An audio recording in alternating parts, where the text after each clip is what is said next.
দিয়ে দেব একদমই সামান্য সর্ষের তেল। এখানে আমি বাদামগুলোকে খুব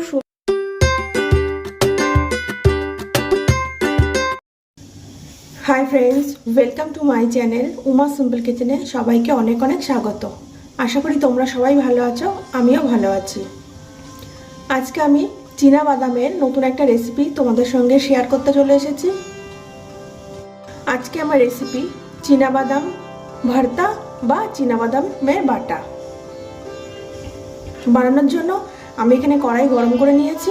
কড়াইয়ের মধ্যে দিয়ে দেবো 1 বাটি চীনা বাদাম।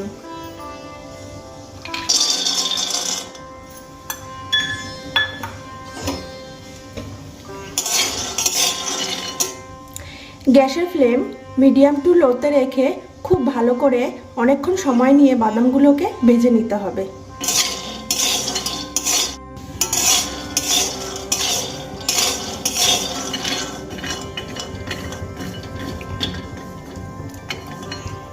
গ্যাসের ফ্লেম একদমই বাড়িয়ে বাদামগুলোকে ভাজা যাবে না, তাহলে বাদামের খোসাগুলো পুড়ে যাবে আর ভেতরের বাদামটা কাঁচা থেকে যাবে।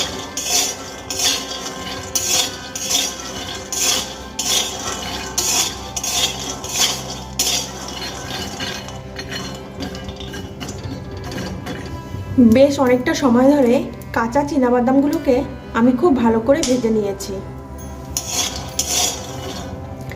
এবার একটা পাত্রে নামিয়ে নেব আর খুব ভালো করে ঠান্ডা করে তারপর বাদামের খোসাগুলো আমি ছাড়িয়ে নেব।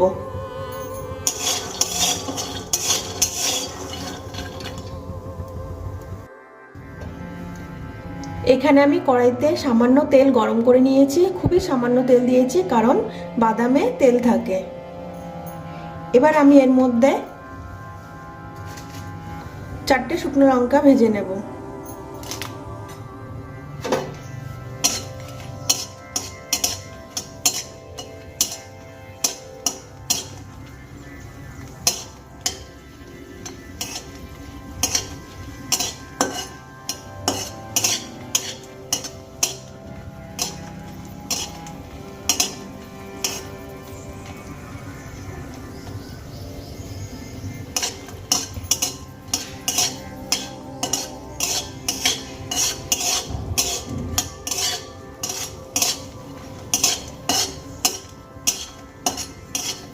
লঙ্কা আমার ভাজা হয়ে গেছে, এবার আমি তুলে নেব।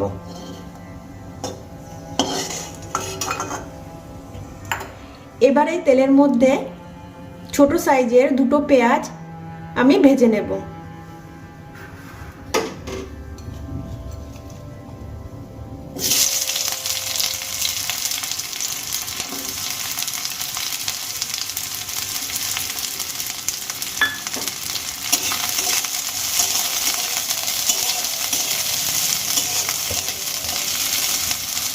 দুটো ছোট সাইজের পেঁয়াজ,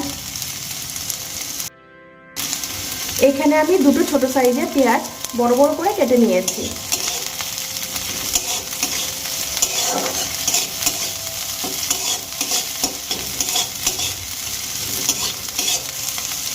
পেঁয়াজগুলো খুব বেশি ভাজার প্রয়োজন নেই, হালকা ব্রাউন হলে আমি পেঁয়াজগুলো তুলে নেব।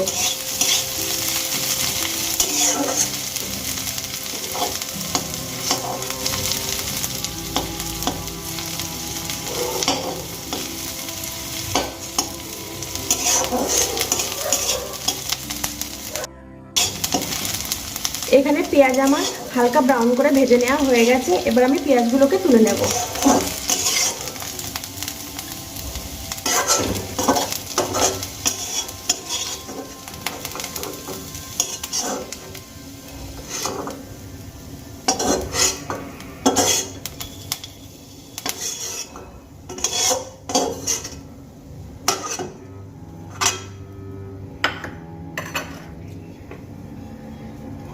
এখানে আমি কিছুটা খোসা ছাড়ানো রসুনের টুকরো করে নিয়েছি, সেগুলো আমি আবার ভেজে নেব।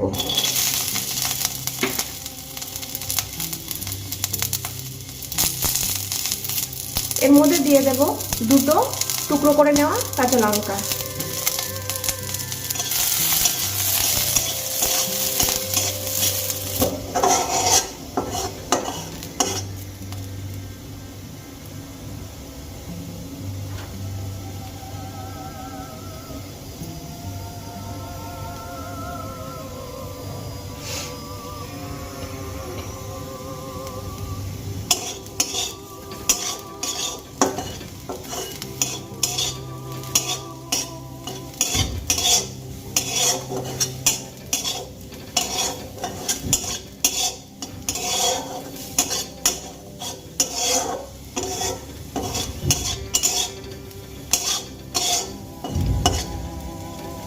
রসুনগুলো আমার হালকা ব্রাউন করে ভেজে নেওয়া হয়ে গেছে, এবার আমি তুলে নেব।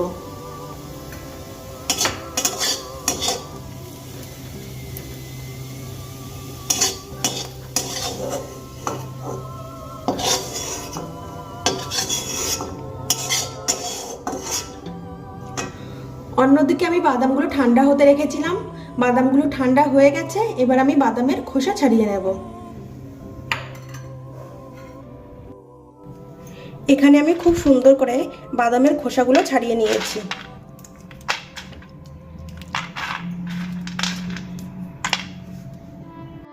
আমি এখানে একটা মিক্সিং জার নিয়ে নিয়েছি, এর মধ্যে আমি বাদামগুলো দিয়ে দেব।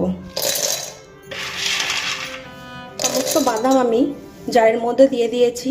এবার এর মধ্যে দিয়ে দেব পেঁয়াজ, রসুন আর কাঁচা লঙ্কা ভাজা।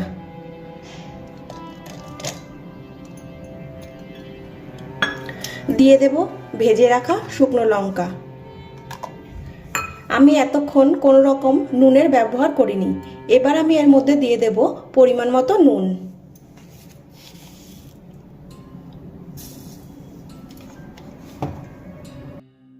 দিয়ে দেব একদমই সামান্য সর্ষের তেল।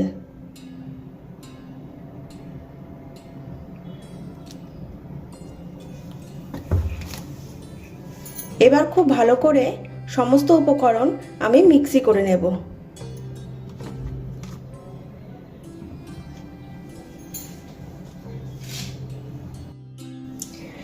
এখানে আমি বাদামগুলোকে খুব সুন্দর করে মিক্সিতে পেস্ট করে নিয়েছি। এবার আমি একটু সাজিয়ে নেব।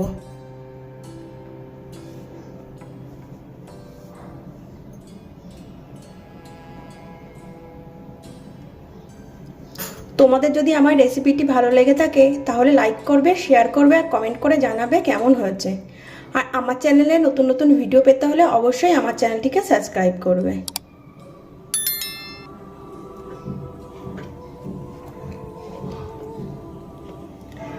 রেডি করে নিয়েছি আজকে আমার রেসিপি চীনা বাদামের ভর্তা বা চীনা বাদাম বাটা। আজকের মতো ভিডিওটি আমি এখানেই শেষ করছি। আবারও দেখা হবে নতুন কোনো ভিডিওর সাথে।